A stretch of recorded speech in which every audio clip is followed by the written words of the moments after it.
இந்த ராமநாதபுரம் மாவட்டத்தில் இருக்கக்கூடிய மக்களும் கொஞ்சம் சிந்திச்சு பாருங்கப்பா தயவு செஞ்சு. அந்த ராமநாதபுரம் மாவட்டத்தில் ஒரு பஸ் ஸ்டாண்டை கட்டியிருக்காங்க பாருங்க திமுக ஆட்சி காலத்தில்.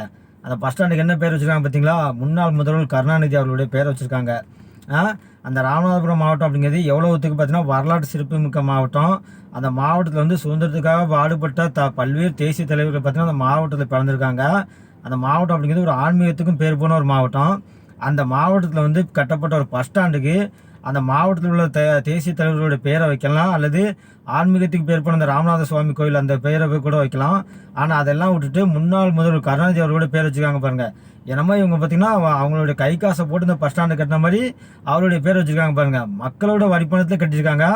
அதுக்கு ஊர் பூரா பார்த்தீங்கன்னா இவருடைய பேரை வச்சுருக்காங்க பாருங்கள்.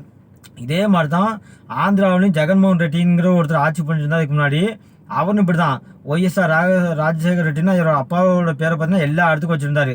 கடைசியில் மக்கள் பார்த்தீங்கன்னா எலெக்ஷன் எப்படி பதிலளிச்சாங்க, படுதோல்வி அடைய வச்சாங்க.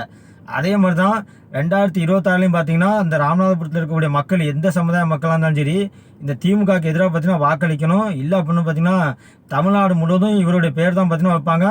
தமிழ்நாட்டுக்காக பாடுபட்ட தேசிய தலைவர்களாகட்டும் வீரர்களாகட்டும் அவங்களோட பார்த்தீங்கன்னா புறக்கணிக்க தான் செய்வாங்க இந்த கட்சிக்காரங்க.